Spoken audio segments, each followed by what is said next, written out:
Hello and welcome back to French Cuisine here at Central Arizona College. I'm Chef Aceto. Today we'll be making beignets.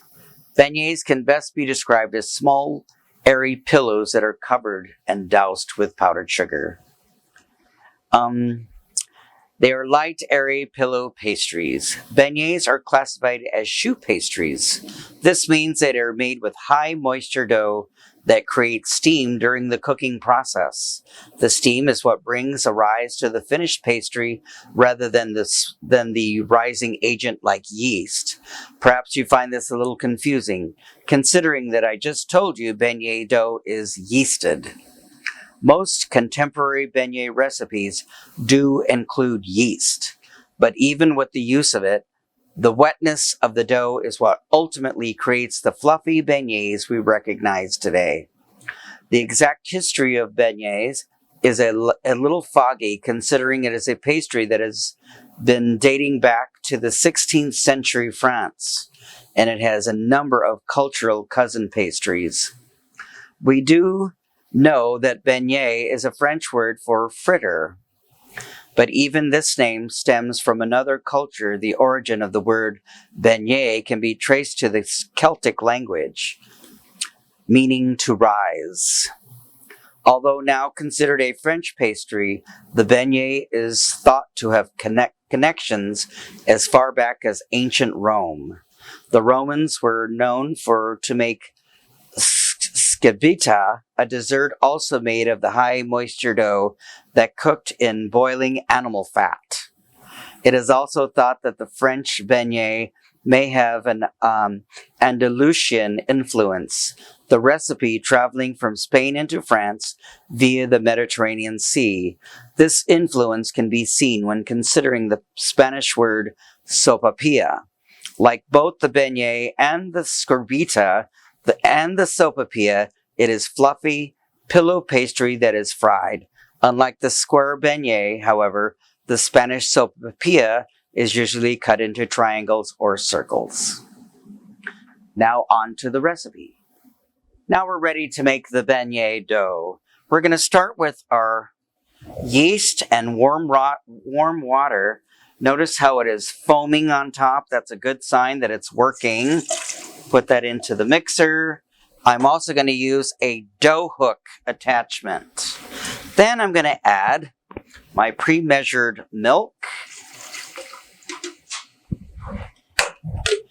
my 1 egg, and turn on the mixer.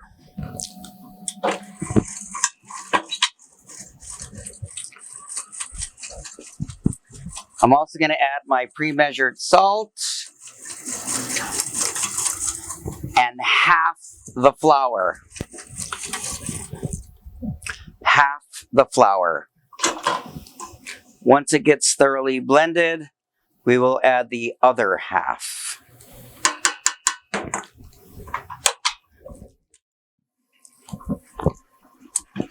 I'm going to add my second half of my flour and my melted shortening gradually to the dough until it is thoroughly blended and looks like a dough. Now that the dough is ready, I can remove the dough. Nice little ball of dough. Form it into a ball. Notice how soft it is. Pliable. Everything's thoroughly blended together. There we go. And put it into a lightly oiled bowl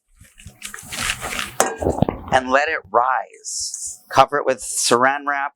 Put it in a warm place in your kitchen. Here at CAC, we have a proofer. Unfortunately, people don't have proofers in their home. You could put it in a very, very, very low oven with a bowl of water in there, or just like an upper shelf above the oven, above the stove that's nice and warm. Make sure you cover it with saran wrap, and we'll let it rise before we roll it out and cut it into squares. Okay, now we're ready to turn out our dough, and I formed it into a ball. It's nice and easily rollable. little bit of flour on the table. Okay. I want them to be relatively,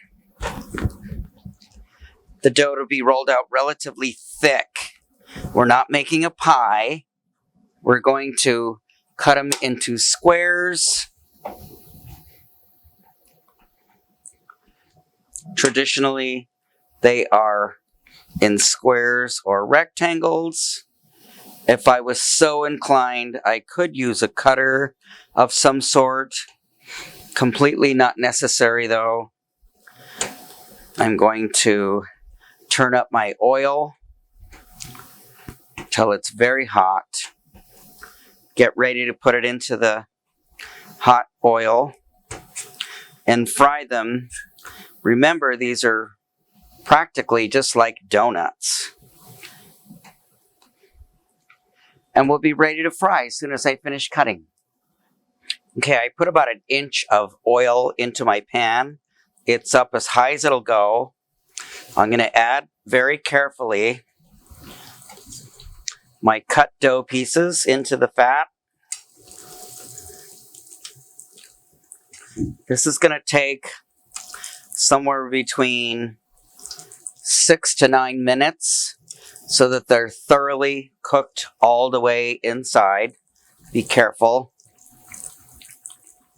I think that's good. Maybe one more. Then I'm going to flip them. They're going to start to fill with air, poof up. Then I'm going to put them on a draining area. Here I have some parchment on a half sheet pan, and then we will dust with powdered sugar. Nice and golden brown. I flipped them once. They took about a total of maybe 3 to 4 minutes. Notice how they're nice and puffed up. Once I get them out, I'm going to drain them slightly. And then we'll be ready to dust with powdered sugar and serve.